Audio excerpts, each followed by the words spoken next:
It's December 27th here in Seoul, and I'm Kim Dami. We begin with the stories making the headlines at this hour, starting with South Korea's independent sanctions on North Koreans. 8 North Korean individuals are now on South Korea's blacklist for their involvement in illegal arms deals and illicit cyber activities. The sanctions came in response to North's intercontinental ballistic missile launch on December 18th. Over in Gaza, the Israeli military is reportedly taking steps to shift from a high-intensity military operation to a low-intensity and long-term strategy. According to Israel's army chief, the war against Hamas militants is far from ending. Inflation expectations for December here in South Korea dropped compared to the previous month due to a downward trend in consumer prices. The 3.4% figure is the lowest in over a year and a half. South Korea has blacklisted 8 North Koreans believed to be involved in generating funds for the North's nuclear and weapons development. Now, Seoul warns Pyongyang will pay the price for military provocations in any shape or form. Choi Min-jung reports. South Korea has slapped a fresh round of sanctions on North Korea in response to the regime's most recent launch of an intercontinental ballistic missile on December 18th. Seoul's foreign ministry announced Wednesday that it has targeted 8 individuals. All 8 were reportedly involved in generating profits for the North Korean regime and financing nuclear weapons and missile programs through illegal cyber activities and trading sanctioned materials, including weapons. Among those on the list is Lee Chang-ho, the head of the regime's Reconnaissance General Bureau, also known as the organization behind North Korean hacking groups such as Kim Suk-hee, Lazarus, and Andariel. Lee is accused of earning foreign currency and stealing technology through illicit cyber activities. Park Young-han was also sanctioned for trading weapons-related goods on behalf of Korea Mining and Development Trading Corporation, North Korea's primary arms dealer. North Korean diplomat Yoon reportedly traded lithium-6, a UN-prohibited nuclear-related item. The remaining listed individuals are affiliated with Pan Systems Pyongyang, an organization sanctioned by the South Korean government in 2016, and were involved in trading North Korean-made weapons. South Korea's foreign ministry also warned that Pyongyang's provocations would come with a price. It vowed to cooperate more closely with the international community, including the U.S. and Japan, to ensure that the regime realizes that it must stop its provocations and engage in denuclearization talks. With the sanctions now in place, those wishing to engage in financial transactions with these individuals must obtain permission from the governor of the Bank of Korea or the Financial Services Commission. The latest measures are the 14th round of sanctions to be put in place against Pyongyang since the beginning of the Yoon administration. Since October last year, South Korea has targeted 83 individuals and 53 institutions. Choi Min-jung, Arirang News. In the meantime, North Korea reportedly kicked off its year-end plenary meeting on Tuesday, with leader Kim Jong-un attending. According to the regime state-run media on Wednesday, Kim attended the plenary meeting of the Central Committee of the Workers' Party of Korea to review policies for this year and discuss more for next year. He reportedly called 2023 a year of a great turn and change and referred to progress on the path toward enhancing national power and promoting national prestige. Kim is widely expected to deliver a speech to unveil new policies for 2024 before the end of the meeting. Wrapping up 2023, President Yoon reflected on the country's economy and outlined strategies for 2024. And recovery in exports that aims for a broader economic rebound will remain top priority in the coming year. Shin Se-byuk with more. President Yoon Suk-yeol said the economy took a turn upward in 2023, and that improvement in exports will drive the country's growth next year. This as President Yoon reflected on the year 2023 and discussed strategies for moving forward into 2024 during a cabinet meeting at the Sejong government complex on Tuesday.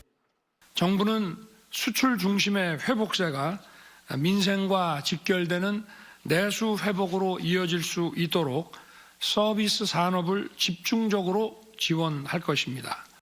This initiative particularly focuses on the content industry, a field that is rapidly gaining traction among future generations.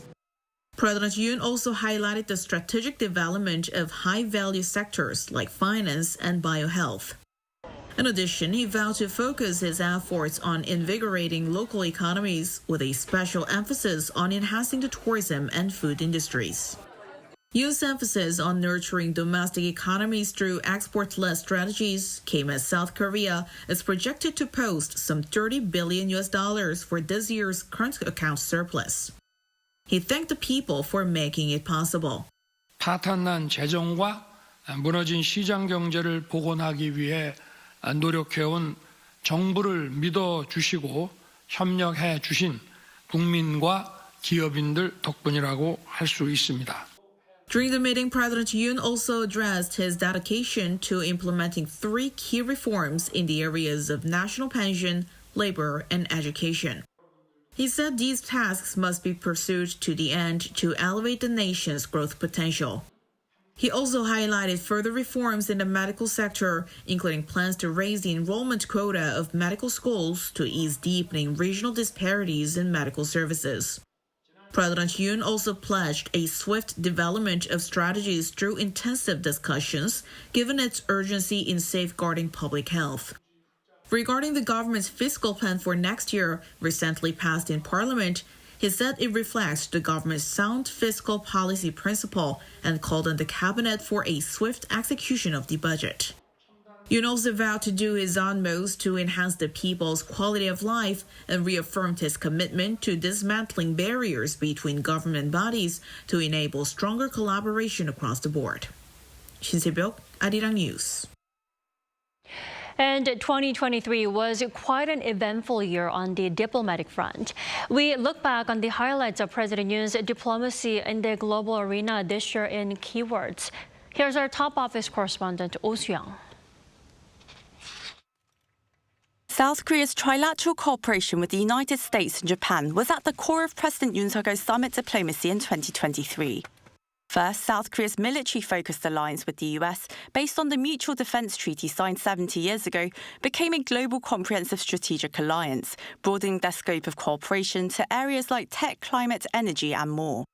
This came as Presidents Yoon and Joe Biden announced the Washington Declaration in April, amid North Korea's growing nuclear threat, setting out new measures to boost confidence in America's extended deterrence policy. This created the creation of the Nuclear Consultative Group, under which the two sides will discuss and develop joint nuclear response guidelines to a potential North Korean nuclear strike. The document was also a major step towards the Camp David trilateral agreements with Japan in mid-August. After the rapprochement between Seoul and Tokyo, the three leaders inked documents on their shared commitment and course of action for Indo-Pacific security and prosperity, joint responses to North Korea's security threat through missile information sharing and combined military drills, and an agreement to consult each other on regional security challenges. With over a dozen diplomatic trips this year, the South Korean leader also expanded Seoul's diplomatic horizons, given the continued geopolitical risks to global security and economies that challenge the post-war world order of globalization, free trade, and multilateral institutions. Thus, Yoon has been pushing for value-based multilateral cooperation for a rules-based world order to stabilize trade and regional security and tackle climate, digital, and global development challenges. He pledged Seoul's contributive diplomacy, even visiting Ukraine to show South Korea's value-based solidarity and leading global discussions on establishing new digital norms on areas like artificial intelligence. But particularly with a focus on economic security, Yoon called himself the salesman of Korea, aiming to procure critical supply chains and energy sources and strike up partnerships on developing new advanced technologies for South Korea's export-dependent economy.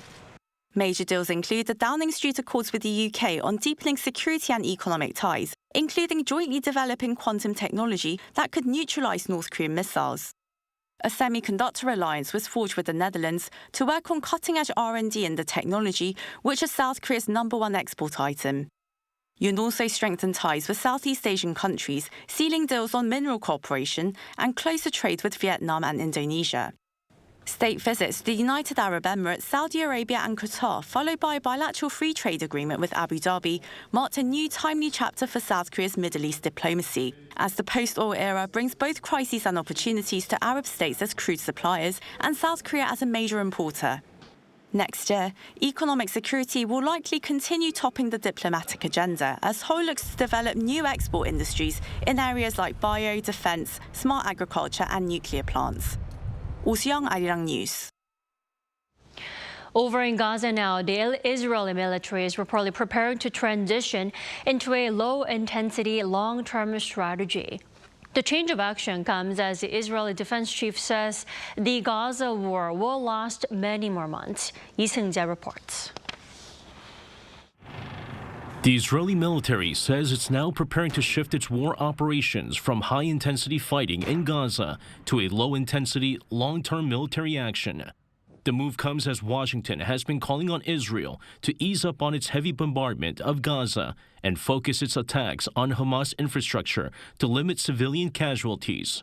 Israel Defense Forces Chief Herzi Halazi said Tuesday that its military is expanding its fighting in southern and central Gaza, adding that it is close to dismantling all Hamas battalions in northern regions. He said many Hamas soldiers and commanders have surrendered, with hundreds being held prisoner. However, he warned that the fight would last for many more months, saying there can be no shortcuts taken when dismantling an entire organization. While the armed conflict in Gaza nears the 3-month mark, the World Food Programme warns that as the humanitarian crisis in the Gaza Strip is worsening, the region has now entered the so-called food crisis stage. The WFP announced on Tuesday that all 2.2 million residents of Gaza are in a state of acute food insecurity. The UN agency regularly evaluates and predicts the food situation in Gaza, with the recent assessment forecasting the situation from December to February of next year. Meanwhile, the UN named an outgoing Dutch minister as its humanitarian coordinator for Gaza on Tuesday. Sigrid Kaag, who had been the Netherlands' deputy prime minister and finance minister since January 2022, will oversee the humanitarian situation in the region.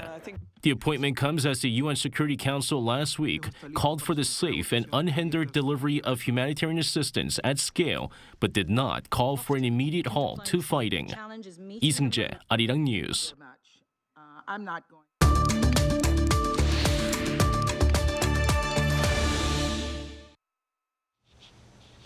Goldman Sachs is hopeful the global economy will top expectations in the new year, driven by strong income growth and the long-awaited end of aggressive rate hikes. What will define the economy in 2024? We turn to Professor Song Soo-young. Welcome back, Professor. Yeah, thank you for inviting me. Good morning to you. Good morning. Goldman Sachs chief economist Yoon says the great disinflation is underway and that in much of the world by next year, inflation will be normal. Professor Song, what's your take on this? Yeah, according to the Goldman Sachs report, they have addressed the global issues about the disinflation is underway. Well, clearly, it is very evident in the United States and also Europe area. So it is really, the disinflation is better than expected, which means that what I'm concerned right now, this is clearly the good news to the investors worldwide, because which means that the declining inflation implies that the real rate of return or real interest rate is increased a little bit. So, which means because of the declining inflation. But the problem is because nominal interest rate is remains until now quite high for the economy. So, what I'm concerned right now is the prospect of we have to deal with take into account of the effect of the high interest rate on the economic recovery or growth rate. So, which means the recession might be unnecessarily caused by high interest rate. So, the interest rate is expected to decline over the next year, but the frequency of the declining interest rate, according to U.S. Federal Reserve, and also in the euro area, clearly they will decline the interest rate. But how big is the effect, or how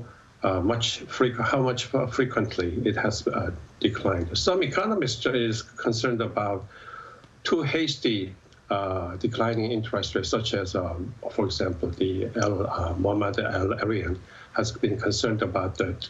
They recommend a gradual decline of interest rate. But I'd like to say much faster declining interest rate would help the economy to sustain the current level of the growth rate and recovery of the economy. So, according to you, quicker maybe the better. Professor Strong, it's also not an exaggeration to say the year 2024 is a global election year with around 40 countries expected to carry out their own elections. And one of the most attention-grabbing ones is in the U.S. in November. And some analysts are afraid that if Donald Trump comes back as a U.S. president, it may lead to the worst economic challenges seen yet not just in the U.S. Now, Professor Strong, how? Please explain to us. Yeah, considering the weight of the U.S. economy over the global economy and the effect of the Federal Reserve or the political situation in the U.S. must have a greater influence on the world economy, as well as the growth rate return or recovery of the growth rate. Clearly, Donald Trump, to that regard, because he is notorious for his inconsistency and the incoherence. So considering that, because Donald Trump has blamed Biden when during the last presidential election in the U.S., he claimed that the global stock, U.S. stock will be declining because of the Biden. Right now, the stock market in the U.S. has performed very well, quite well. Then he blamed the Biden administration's could have a very, the effect is just to make the richer stock to be richer. So he has blamed some divergence among the inequality because of the Biden administration economic policy and stock market resurgence. So to that regard, it is not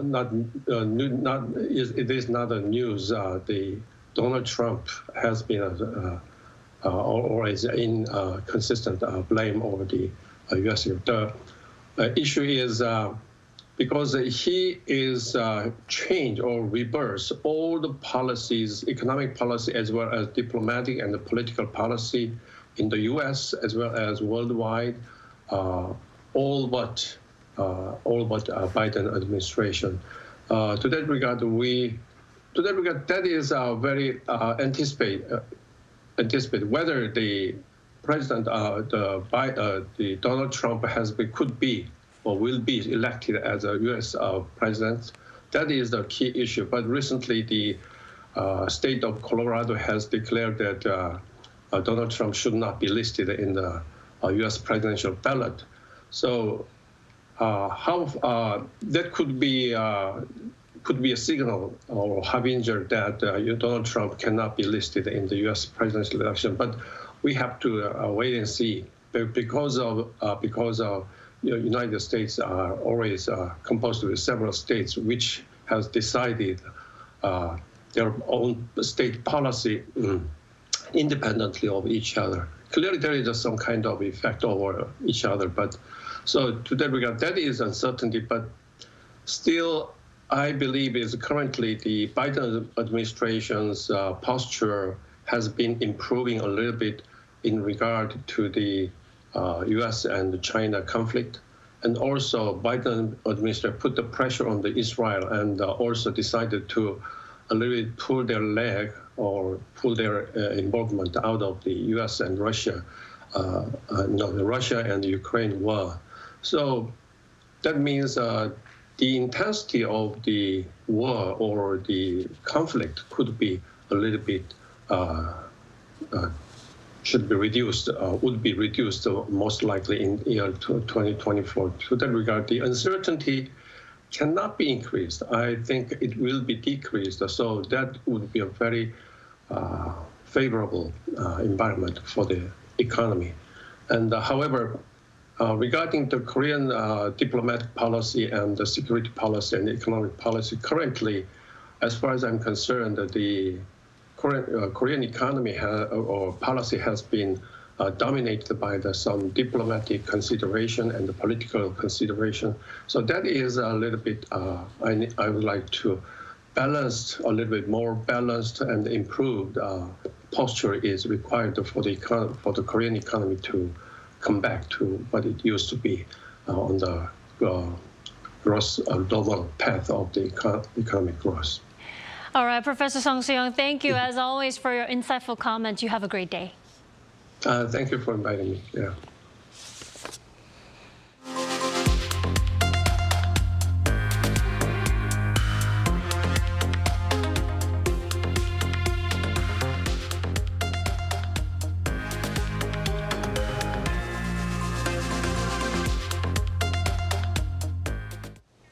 Inflation expectations for December fell compared to the previous month amid a downward trend in consumer prices. According to data from a Bank of Korea survey released on Wednesday, ordinary people expect consumer prices to rise 3.2% in 2024, down from November's 3.4% and the lowest in 20 months. Inflation expectation figures are closely watched, as upward movement can cause businesses to raise prices or workers to ask for pay raises, leading to more upward pressure on inflation moving forward. Meanwhile, South Korea's inflation rose at a slower pace last month, while staying above 3% for the fourth straight month amid high energy and agricultural goods prices.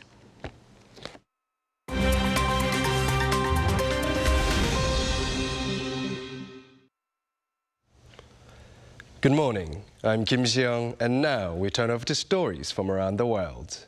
We begin today in Turkey, where its parliament's Foreign Affairs Commission has approved Sweden's bid to join NATO on Tuesday. Sweden's accession will now have to be approved at the General Assembly at the Turkish parliament. Turkey's decision on Tuesday marks a key step towards the expansion of the Western military alliance, as Turkey has been delaying its approval for 19 months, demanding security-related concessions from Sweden. Turkey's change of position is linked to the US backing of the sales of F-16 fighter jets, a condition which the Turkish President Recep Tayyip Erdogan openly requested in return for the ratification of Sweden's NATO membership. The Turkish Foreign Affairs Commission is controlled by Erdogan's ruling Justice and Development Party, which also holds a majority of seats in the parliament together with its allies, meaning Sweden's NATO bid is likely to be approved in the General Assembly. Now, the United States on Tuesday banned the import of Apple Watches. The import ban comes from a patent dispute between Apple and medical technology company Masimo. Apple has lodged an appeal, but the current ban will hold until at least January 12th, when the US Customs and Border Protection will decide whether to accept Apple's request to pause the sales ban while the court considers its appeal and the redesigned versions of the Apple Watch. The US International Trade Commission ordered banning of imports and sales of Apple Watches following a complaint filed by Masimo accusing Apple of poaching its employees and stealing its blood oxygen level measuring technology, which has been featured in Apple's smartwatches since its Series 6 model in 2020. The import and sales ban is likely to affect the new Series 9 and Ultra 2 Apple Watches the most. Now to Nigeria's north-central Plateau state, and reports on Tuesday of the killing of at least 140 people by gunmen over the weekend. The attacks were the latest in a series of mass killings in the West African nation this year, which the government blames on an ongoing farmer-herder crisis. According to the state's governor, the assailants targeted 17 communities in senseless and unprovoked attacks on Saturday and Sunday. Amnesty International confirmed 140 deaths, but expects the death toll to rise. While no group has claimed responsibility, authorities are pointing to nomadic herders who have been accused of other similar incidents in the region amid ongoing conflict over access to land and water.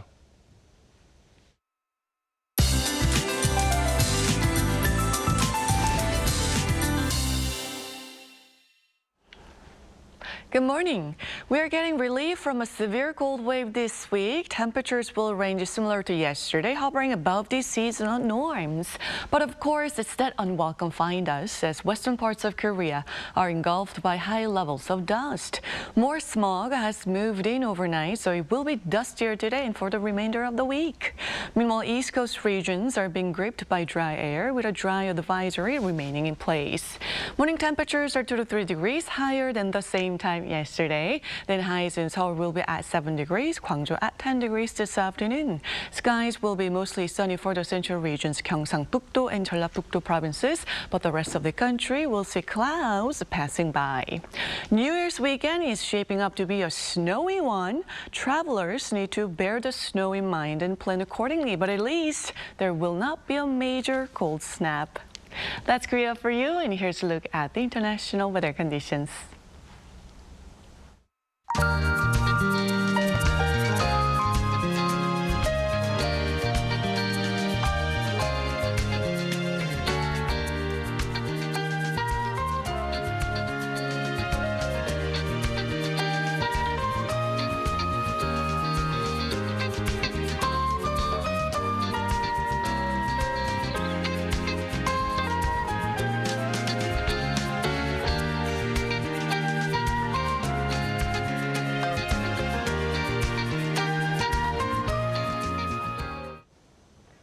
We thank you for watching New Day at Arirang. We'll be back tomorrow for Thursday's edition at the same time, 9 a.m. Korea time.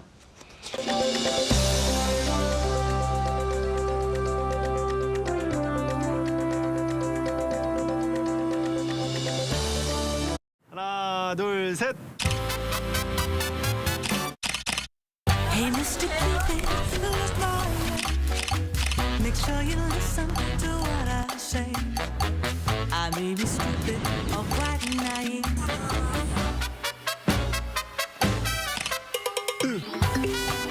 끝없이 쏟아지는 포토스팟. 휴대폰 한 대로 감당할 수 있겠니? Arrow straight through my heart. 한국에 오면 먹어야죠.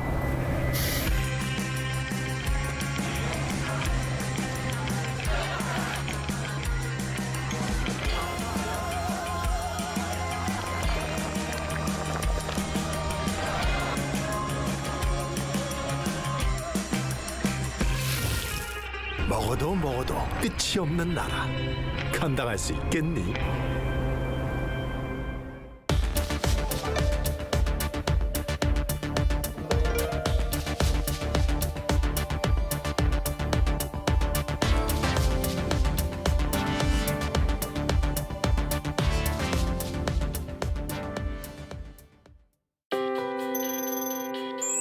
Greetings, everyone. My name is Federico Cuello. I am the ambassador of the Dominican Republic in the Republic of Korea. Arirang is the one channel in which ambassadors have a say. Ambassadors' opinions are taken into consideration. Ambassadors can promote what they are doing. I am truly grateful to be asked to speak for Arirang. I hope Arirang continues and diplomat talks continues as well, because really it is the one window in my 6 postings as ambassador I have found to speak about my work and to speak about those issues that are of relevance for the Dominican Republic and for Korea. And I look forward to coming back as many times as possible during the remaining time I have here in Korea, resonating with the world with Arirang.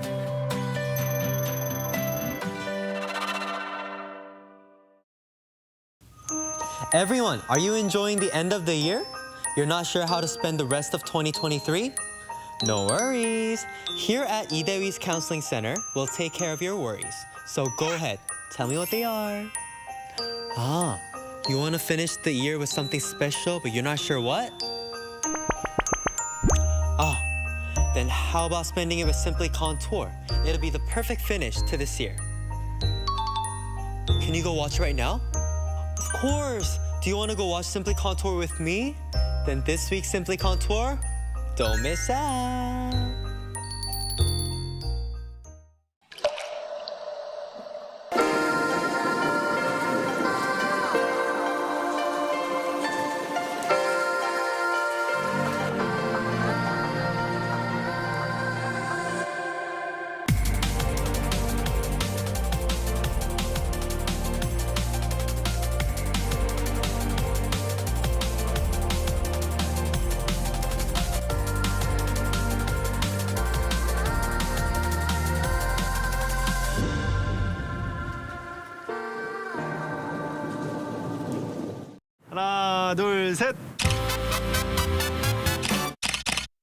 Hey, Mr. Cupid, look my way. Make sure you listen to what I say. I may be stupid or quite naive.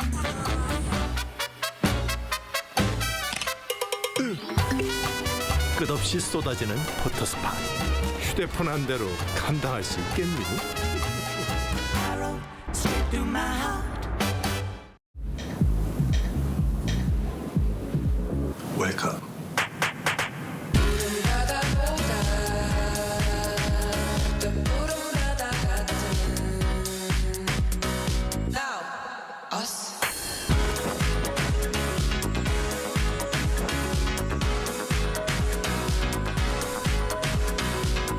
엄청난 에너지를 춤으로 뿜어내는 나라. 감당할 수 있겠니? 웰컴.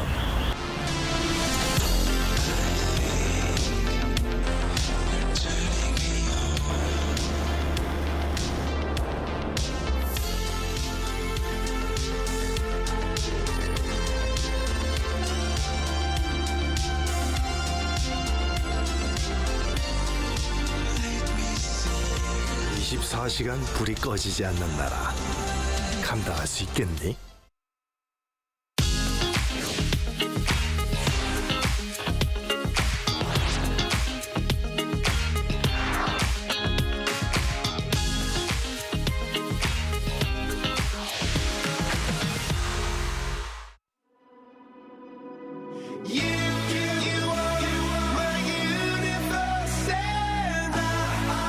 We're here to make a new type of news. New insights, new styles, and new topics every day. We are News Generation. Making news just for you. It's December 27th here in Seoul. I'm Yoon, and you're watching News Generation. Joining me in the studio is Cheska Dain-hong. Good morning, everyone. Good morning, and Park Ki-hoon. Thank you for having me. Good morning. Now, both are here to speak on behalf of people in their 20s and 30s. As usual, let's start with our news feed, which covers different hashtags and news items that have been trending on social media over the past 24 hours. A recent survey by the Culture Ministry and a tourism organization showed that 6 out of 10 South Koreans had a very high level of satisfaction when it comes to enjoying their leisure time. This was the highest proportion recorded since 2012, and the figure went up by 4.1 percentage points compared to last year. The survey was done on some 10,000 Koreans aged 15 and up. It also found that the average amount of money that people surveyed would spend for their leisure time was around $155 a month, which was also up by around $20 compared to last year. Moving on to our second story, South Korea's unmanned lunar orbiter Tanuri has released pictures it has taken on the moon, marking its one-year anniversary since it started its space mission. The Science Ministry on Tuesday showed the mosaic map compiled by Tanuri. It shows polarized camera views of both the front and back side of the moon that Tanuri has captured over the past 250 days. Tanuri, also known as KPLO, was sent beyond Earth's orbit in December last year, equipped with 6 instruments to measure the lunar surface. While it was originally scheduled to finish its missions by the end of this year, it has been extended by 2 more to energy-save processes. Now, on Christmas Day, a fire broke out in an apartment building in Dobong-gu district in northern Seoul that left 2 people dead and injured 30 others. Police and fire authorities have since pinpointed the reason behind this incident as simple negligence. Now, police said it seemed unlikely that the fire was caused by a short circuit or malfunctioning electrical equipment. They also said it's difficult to comment on the specific or conclusive evidence behind what caused the fire. But they specifically pointed to how the fire quickly spread, and that had to do with fire-resistant doors on all floors being left open. And under Korea's construction law, all apartment fireproof doors must be closed at all times or have a sensor that can detect fire and smoke and then automatically close. There were also other safety precautions the building just glossed over. Sprinklers were only installed from the 16th floor and above in the 23-story complex. And Korea's law requires sprinklers to be installed on all floors of an apartment complex that has more than 6 floors. And it's not just this building that didn't abide by South Korea's construction and safety regulations. The reality is many buildings out there do that because it's very difficult for authorities to monitor and regulate each one. Now, here in the studio, this was some upsetting news that we saw over Christmas. What did you guys think about the story and the lack of monitoring when it comes to safety regulations here in Korea? It's obviously a tragic incident that happened on Christmas Day, but it was reported very recently, a few a couple of hours ago, the police have found a cigarette butt and a lighter in one of the units from the 3rd floor, which they suspect where this fire started. Oh, I see. But unfortunately, like, people who lost their lives were people who lived on the 4th floor, which is very unfortunate. And this may be crucial evidence to where the actually fire had begun. And aside from the residents, inconsiderate behavior of actually smoking in an apartment, I think authorities should actually do their duty to crack down on all construction companies who do not follow these regulations and abiding the law. Maybe perhaps due to simple negligence or just trying to save costs and trying to get away with it. This should not be accepted in any case moving forward. Exactly. Jessica, would you like to add anything onto that? Sure. I mean, I absolutely agree with Ki-hoon. This isn't the first time that there was illegal indoor smoking. And if that were the case, I do believe that, the authorities should really crack down on any sort of illegal behavior that could cause, damages and pain to the people who are not part of the illegal act, basically. And also the fact that there have been negligence in terms of construction, I think, is a huge issue. As you know, in Korea, pretty much everyone lives in either the apartments or the villas that are usually about 5 stories and taller, which means that if fire were to happen like this, there's going to be huge chaos and safety issues caused by people. And as always, these tragedies need to happen for the authorities to take action and then change the policies or revamp. So I really hope that this tragedy that happened on Christmas gives some alert to the authorities on what is really important. And not just the authorities, I think the general public also has to have a better keen understanding on what type of safety regulations they need to keep, and negligence shouldn't risk any lives. And I hope that message is better delivered. And that was our news feed for today. Let's now switch gears to our main discussion topic of the day. In a few days, we'll be wrapping up the year 2023. That's why this week we've been looking back at what's happened over the past year. We started yesterday with the most memorable South Korean of the year. And on today's episode, we're going to cover the hottest or pressing issues of the year, whether that has to do with current affairs or what the average Korean went through on a daily basis. So I went to do a street interview to hear what some people in Seoul had to say. Take a look at the screen. 제가 생각하기에는 아무래도 방탄소년단들이 모두 입대를 한 게 제일 저에게는 가장 큰 이슈였던 기억이 나요. 왜냐하면 제가 노래를 좋아하고 K-팝을 좋아하다 보니까 아무래도 한국 남자라면 모두 다녀와야 되기 때문에 그래도 자랑스럽게 생각하고 있습니다. 우리나라의 저출산 문제가 가장 큰 이슈인 것 같아요. 왜냐면 요즘에 뉴스에서 많이 접하게 되었는데 또 많은 젊은 세대들이 이제 결혼 생각이 많이 없고 이유가 이제 저희 나라 물가도 많이 오르고 그게 가장 큰 문제인 것 같아서 많이들 결혼을 많이 안 하는 것 같습니다. Probably the war in Israel. That definitely caught my attention. I don't know, I think I happened to watch the news and just seeing hostages taken. It's terrible. 제 주변 지인분들도 당했다시피 좀 전세 사기 쪽이 좀 많이 이슈화되지 않았었나 싶기도 하고, 당장 이게 내년에는 좀 어떤 나라 정책들이 좋아져가지고 이런 게 해결되게 되면 좋긴 하겠지만, 근데 이게 워낙 숨어있는 피해자들이 하도 많다 보니까 이게 과연 내년에도 해결이 될지 모르겠어요. 그냥 개인적인 바람이 있다면, 저도 전세를 살고 있긴 하지만 좀 이런 안 좋은 것들로 인해서 전세를 살고 계신 분들이 좀 많이 피해를 안 받을 수 있도록 그런 게 좀 좋아졌으면 좋겠습니다. 이제 아파트에 곧 이사를 하는데 금리가 좀 안정화됐으면 좋겠어요. 하루하루 변동금리 때문에 어제는 뭐 금리가 이렇게 됐고 오늘은 좀 떨어졌는데 이걸 갈아타야 되냐 이런 얘기가 정말 많거든요. 정책적으로 좀 안정화되는 금리 정책이 좀 생겼으면 좋겠습니다. 저는 챗GPT라고 생각해요.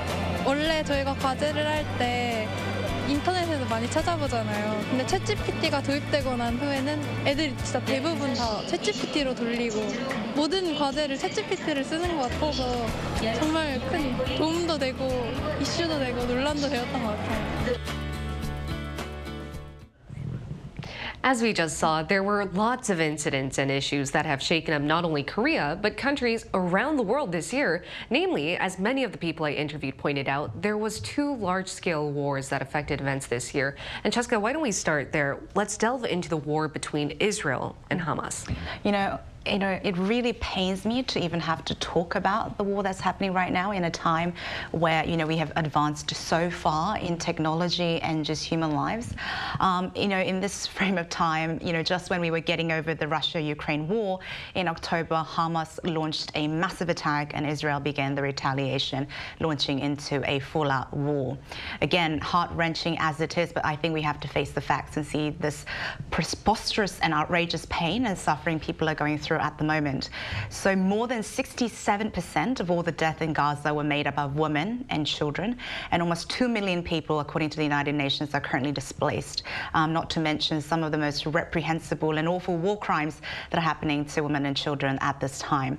Again, as much as it hurts me to bring this up, and on one of the last days of the year, I think it is important that we acknowledge these tragedies so that they really never, ever happen again. Exactly. Hopefully we won't see them happen again. But the sad reality is it's still ongoing. It's very much ongoing, yeah. The humanitarian crisis is ongoing and there seems to be no cease yet. And Yoon, another ongoing war that has affected not only just the countries that are involved, but the global economy in recent years is actually the Russian-Ukrainian war. So why don't you recap us on how the war has been developing and where it seems to be going now? Sure. Sadly, the Russian-Ukraine war seems like it would drag on to the year 2024. Russia's full-scale invasion of Ukraine broke out in February 2022, and since the outbreak of the war, according to the UN, at least 10,000 civilians, among them around 560 being children, have been killed, and over 18,500 have been injured so far. Now, Ukrainian troops started the year 2023 with high hopes, planning a counteroffensive against Russia. However, they're ending the year in big disappointment from the battlefield, with many troops kind of losing their hopes, especially with the anxiety about the future of Western aid. 22 months into the invasion of Ukraine, Russia has claimed 1/5 of Ukrainian territory. From the Ukraine side, it has won back half the land that Russian forces occupied from February 2022, but right now it seems quite difficult for them to win back any more area in the current situation.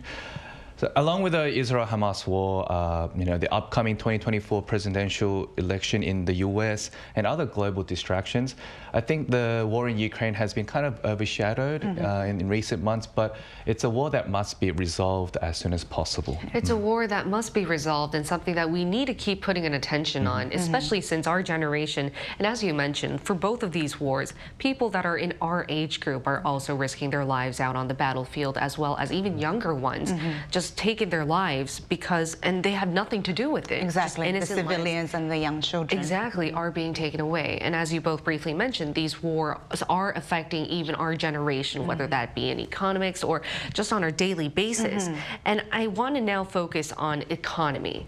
What were some main economic issues of 2023 that our generation really looked out for? I mean, I do want to move to something brighter, but unfortunately marked by recent conflicts and ongoing power play between the United States and China, coupled with pervasive international upheavals, as we mentioned, have all sort of resulted in a protracted state of influx in global oil prices and inflation rates. So regrettably, this has given rise to a sustained period of elevated inflation and surge in interest rates in South Korea as well. As we saw in the VCR from the interview, there is an unstabilization in terms of interest rates, which ultimately this kind of puts a huge strain on South Korean young people who leverage loans for their homes, and some are even resorting to having to sell their homes out again in order to really get out of debt or can't handle the fluctuating interest rates. That's a very good point. Now, were there any other economic issues in 2023? I think we mentioned a few on NewsGen as well, but why don't you recap us there? Yes, we have. Obviously, inflation took a big toll on many youngsters, as many of them are suffering from job insecurity and, of course, just lack of income in general compared to the older generation. And obviously, these are topics that we did tap on a few episodes back in NewsGen. Rising costs affected the way many youngsters spent their money, especially for their weddings. Usually, it's a day where they actually spend a lot of money for the special day to celebrate it. But many youngsters actually did self-wedding photos rather than to take it in a proper studio. And they had bridal showers at home instead of like those expensive hotels where they would pop champagnes, invite all their friends and they might dress still up, pop champagnes, but a cheaper one, and like upload it on their social media and whatnot.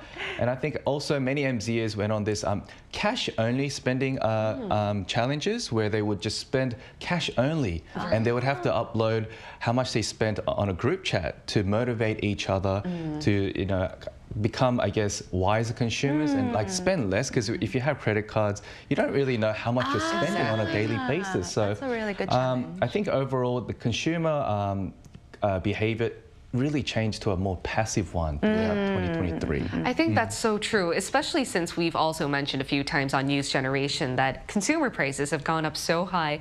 Daily food or necessities are becoming so expensive to buy. We mentioned once 붕어빵, one of my favorite winter snacks. It's so expensive to buy. You could have like 3 붕어빵 with $1 before. That's a good metric, actually. I know. But now you can only have 1 with $1. So you can see like a lot of consumer prices going up, and that's definitely affecting our behavior. Now, I'd like to switch gears and talk about how the labor market has been affected with this economic situation. Any captivating issue when it comes to the labor market, and I think our generation would be in particular very interested in this topic, given that we take up a big part of this population. Right, and as mentioned before, with any technology, I think the biggest sort of outbreak in 2023 was the ChatGPT and AI technology. I think, and also with any technology, I think the how matters more than what itself. As we know, ChatGPT was a huge sensation, an AI chatbot, that can be fed vast amounts of information to generate very quick, well-organized answers. And some are very excited, obviously, for the potential contribution it will bring to the advancement and betterment of our lives. As we know, pretty much everything that comes out these days has a hashtag AI next to it, whether it be AI cleaning bot or AI like dancing bot or whatever you name it. But I think the challenge is that how do we wield these tools more responsibly and prevent their misuse? Because obviously, as we continue to navigate this evolving landscape, the responsibility is pretty much on each and every one of us to harness these tools for our betterment, not abasement. And I think I would like to mention generative AI has really shaken up the labor market as well. It really popped up questions as to will certain occupations still be in place by the end of this year and stuff like that. And also ethical issues have popped up. We mentioned here on NewsGen when we were covering fake news. How can we detect fake news apart from generative AI just generating all different types of headlines? And so, AI generated crimes as well. Exactly. Face technology and there's deepfake technology that generate these scams as well. Exactly. And I think AI did play a big part this year. Were there any other issues you'd like to shed light on? Yeah, looking into the current labor market here in Korea, there is an increase in the employment of the elderly population and a downward trend for people in their 20s over the past year. Many youngsters were kind of hesitant to join the workforce as full-timers due to their, I guess, high standards of work, and of course the lacking the quality of jobs available, and of course the working conditions. Many chose to do like higher paying part-time jobs or jumped into the red ocean of, I guess, wanting to become an influencer or a content creator like through social media.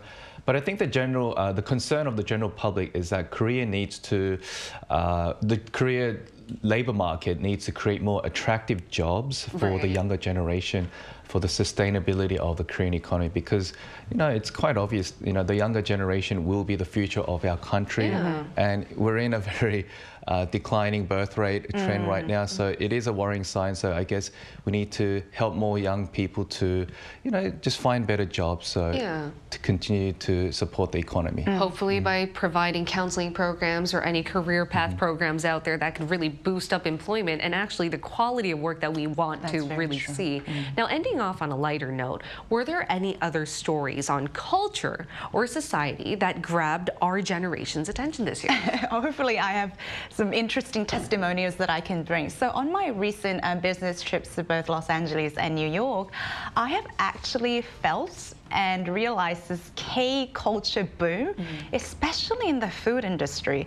So one of the things that I was really surprised was, kimbap? Yes. It's becoming one of a very hit product for frozen goods section. So as you can see, it's a vegetarian option, it's healthy, and it's obviously very tasty. So it was ranking very high in America's frozen food section. Another thing that I really want to point out is that according to New York Times, top 23 American dishes of the year was 물회면, and top 8 dishes of New York City was 돼지곰탕.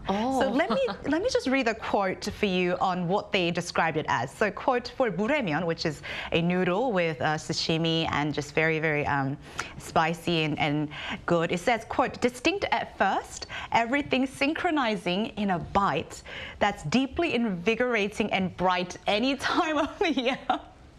Strong words. Great words to describe a Korean dish. I know, and hear this, for 돼지곰탕, quote, it's always good, but especially welcome on those days when you get some news you were not hoping to get. It's how they described it. That is so true, because whenever I go for 곰탕, it's when I'm a little upset. Yeah, exactly. It really just suits you down. Comforting food. It's comfort food, basically. But these quotes were how the Americans described the Korean dish, and they were so poetic and so on point, which I found really surprising. And I think it encapsulates the fact that Korean food is just garnering so much popularity around the world. Absolutely. Now, on that note, what would you say were some cultural or societal trends or issues here in Korea or elsewhere that really captivated our generation's attention?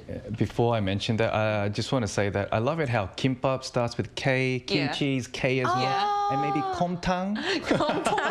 The 3 Ks. I love the K. Anyway, oppositely, Korea welcomed food from all over the world, including 탕후루 and 마라탕 from China. Those two were huge hits here in Korea, especially among the younger generation.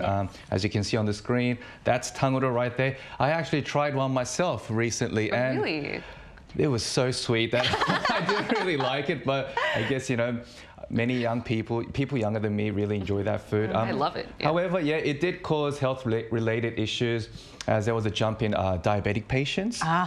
Over the past 5 years, there was an increase of 12% for people in their 20s and 6% in their 30s. And not only that, we saw a huge increase in the number of patients visiting the dentist for obvious reasons. And also, ever since the pandemic, as you can see on the screen, that's a big tummy right there. Also, young people are becoming more obese from reduced physical activity and just, their love for sweets. So we're definitely seeing more youngsters, younger patients with all sorts of health problems compared to the past. So this is something that we all need to take extra caution and care as individuals as well. For sure, and you guys did a wonderful job today by really recapping what happened throughout the year. But very briefly, anything you're hoping to see in the year of 2024, starting with you, Cheska? Yeah, I definitely hope that K-culture doesn't become a trend, but a fabric of the world culture, so that we do become part of the mainstream. And another important thing is complete riddance and end to any war that is happening at the moment. It is an absolute crime, and I do hope that in 2024 we can celebrate the new year with much hopeful opening. Well, hopefully we'll see some hopeful news. What about you, Yoon? Along with ending of wars, I just hope that we don't see any other virus like COVID-19 spread again, and that we are better prepared to tackle any kind of viruses coming at us. So basically, health and happiness. We hope to see those two H's, health and happiness, hit 2024. In the meantime, we'll be here every day from 9:30 to 10 a.m. Korea time, bringing you more topics young people are talking about. Special thanks to Cheska Dainhang. Happy New Year, everyone. Happy New Year. And happy always a pleasure. All right. Thank you, everyone, for watching. We'll see you tomorrow. We are News Generation.